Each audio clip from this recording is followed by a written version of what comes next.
हे जगतजननी माँ भगवती, मैं आपको कोटि कोटि प्रणाम करती हूँ। जय माता दी। आज मैं आपको दुर्गा सप्तशती का 9वां अध्याय सुनाने जा रही हूँ, निशुंभ वध। मैं अर्धनारीश्वर के श्री विग्रह की निरंतर शरण लेती हूँ।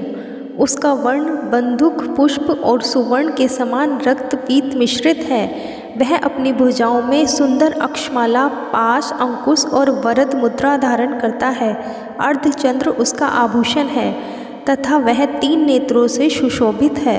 राजा ने कहा, भगवान, आपने रक्तबीज के वध से संबंध रखने वाला देवी चरित्र का यह अद्भुत महात्म्य मुझे बताया है। अब रक्तबीज के मारे जाने पर अत्यंत क्रोध में भरे हुए शुंभ और निशुंभ ने जो कर्म किया उसे मैं सुनना चाहता हूँ। ऋषि कहते हैं, राजन, युद्ध में रक्तबीज तथा अन्य दैत्यों के मारे जाने पर शुंभ और निशुंभ के क्रोध की सीमा न रही। अपनी विशाल सेना इस प्रकार मारी जाती देख निशुंभ अमरस में भरकर देवी की ओर दौड़ा। उसके साथ असुरों की प्रधान सेना थी। उसके आगे पीछे तथा पार्श्व भाग में बड़े बड़े असुर थे, जो क्रोध से ओंठ चबाते हुए देवी को मार डालने के लिए आए। महापराक्रमी शुंभ भी अपनी सेना के साथ मार्तगणों से युद्ध करके क्रोधवश चंडिका को मारने के लिए आ पहुंचा। तब देवी के साथ शुंभ और निशुंभ का घोर संग्राम छिड़ गया। वे दोनों दैत्य मेघों की भांति बाणों की भयंकर वृष्टि कर रहे थे। उन दोनों के चलाए हुए बाणों को चंडिका ने अपने बाणों के समूह से तुरंत काट डाला और सहस्त्र समूहों की वर्षा करके उन दोनों दैत्यपतियों के अंगों में भी चोट पहुंचाई। निशुंभ ने तीखी तलवार और चमकती हुई ढाल लेकर देवी के श्रेष्ठ वाहन सिंह के मस्तक पर प्रहार किया। अपने वाहन को चोट पहुंचने पर देवी ने क्षुरप्र नामक बाण से निशुंभ की श्रेष्ठ तलवार तुरंत ही काट डाली और उसकी ढाल को भी, जिसमें 8 चांद जड़े थे, खंड खंड कर दिया। ढाल और तलवार के कट जाने पर उस असुर ने शक्ति चलाई, किंतु सामने आने पर देवी ने चक्र से उसके भी 2 टुकड़े कर दिए। अब तो निशुंभ क्रोध से जल उठा और उस दानव ने देवी को मारने के लिए शूल उठाया, किंतु देवी ने समीप आने पर उसे भी मुक्के से मारकर चूर्ण कर दिया। तब उसने गदा घुमाकर चंडी के ऊपर चलाई, परंतु वह भी देवी के त्रिशूल से कटकर भस्म हो गई। तदंतर दैत्यराज निशुंभ को फरसा हाथ में लेकर आते देख देवी ने बाण समूहों से घायल कर धरती पर सुला दिया।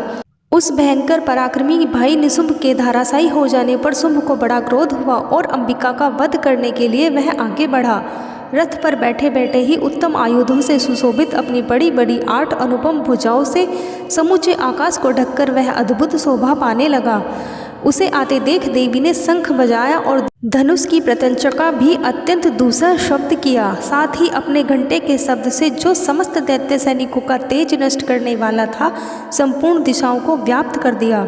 तदंतर सिंह ने भी अपनी तहाड़ से, जिसे सुनकर बड़े बड़े गजराजों का महान मदचूर हो जाता था, आकाश, पृथ्वी और 10 दिशाओं को गुंजा दिया। फिर काली ने आकाश में उछलकर अपने दोनों हाथों से पृथ्वी पर आघात किया।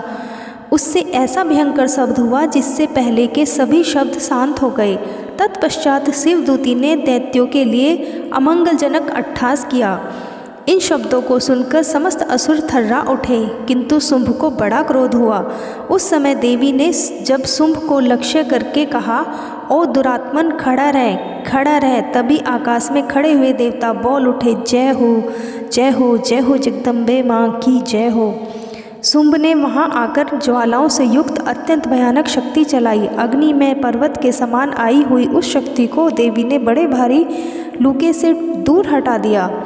उस समय शुंभ के सिंहनाद से तीनों लोक गूंज उठे। राजन, उसकी प्रतिध्वनि से वज्रपात के समान भयानक शब्द हुआ, जिसने अन्य सब शब्दों को जीत लिया। शुंभ के चलाए हुए बाणों के देवी ने और देवी के चलाए हुए बाणों के शुंभ ने अपने भयंकर बाणों द्वारा सैकड़ों और हजारों टुकड़े कर दिए।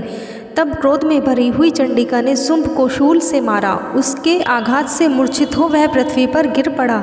इतने में ही निशुंभ को चेतना हुई और उसने धनुष हाथ में लेकर बाणों द्वारा देवी, काली तथा सिंह को घायल कर दिया।